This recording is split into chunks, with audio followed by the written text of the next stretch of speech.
Fundsupermart.com.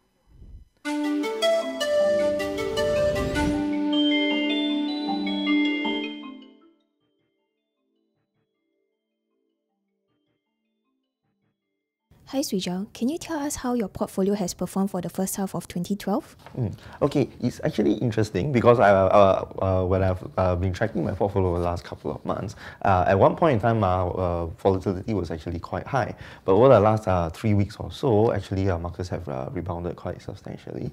So actually, the portfolio looks pretty resilient now, despite everything that's happened in the first half of the year. You know, even with the Greek debt crisis, Europe debt crisis, etc. Because over the last 6 months or so, the portfolio is actually up 3%.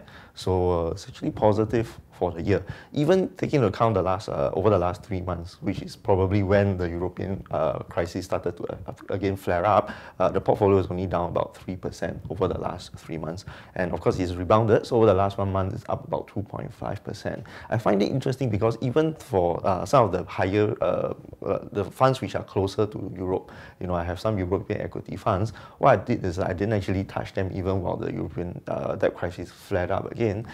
They are only down about 5% over the last three months. The European equity fund that I have, that one would be the BNP Paribas Select Europe Fund. So, you know, considering the amount of gloom and doom we were seeing, you know, just 2-3 months back, actually even the European equity funds themselves have actually been fairly resilient. So I think it does show that if you do diversify your portfolio and you don't panic, you know, when actually some of these market volatility is happening, actually they would, when markets do come back, then the portfolio itself will actually rebound quite swiftly as well.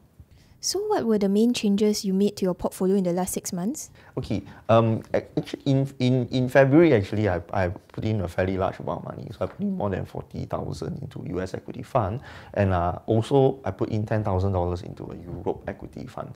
Now, in hindsight, it might have been a little bit early, all right, but despite that, the US equity fund that I put in, the Lake Mason Royce, that one was I put in more than 40,000.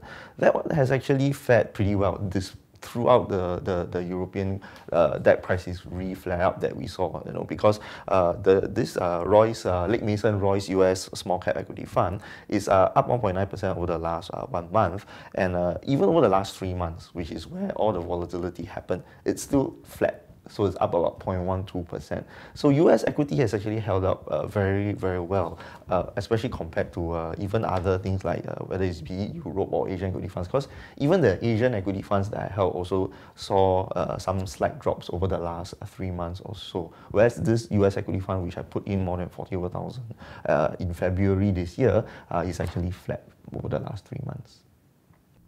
What investment ideas are you currently overweight on?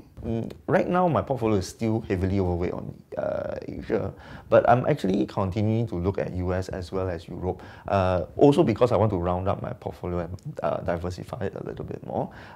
It will remain heavily overweight Asia at this point in time, but I do feel that US actually earnings and valuations look very attractive, and so US actually looks interesting.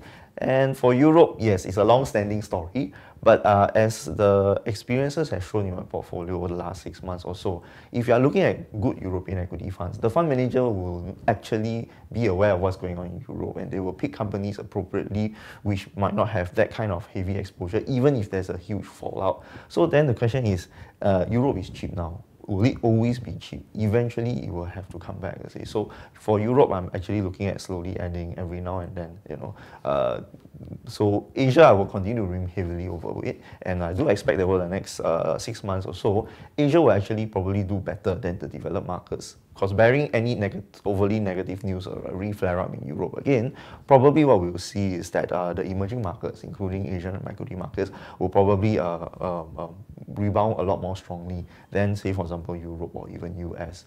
That's well and good, but at the same time, I will be looking to continue to diversify my portfolio. So some of these, even the developed markets, actually look quite cheap. One thing I'll probably be looking, but I haven't done it yet, would be to see if I want to shift out from my the main fund that I have. Is this hedge fund, all right, which is into managed futures. So yes, it actually has been fairly resilient. It didn't drop in a huge way during the European debt crisis, but neither has it been rebounding in a huge way either over the last month or so. So what I've actually realized is that I can handle most of the volatility in equity markets. So if we want to really diversify into another asset class, I might actually look for something that is a lot more Sing dollar hedged, because what happens is Sing dollar has actually been very strong against US dollar. So that has hurt a lot of the equity fund returns or the hedge fund returns of hedge funds which I have been looking at, which this particular one that I hold. So going forward, actually that's something that I actually want to look at now, still observing. So are there any investment ideas you are underweight on? At this point in time, I don't have that much. Okay, relative to Asia, I still are underweight Europe and US, which is why I was saying I wanted to add to this. The other one would be Japan. At this one time, I haven't really added to Japan for a very, very long time.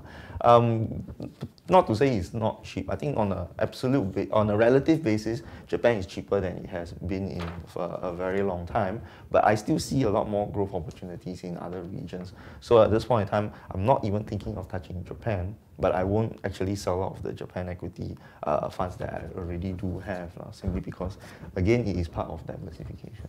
So Japan is something which I haven't really thought of and won't really think about for quite some time.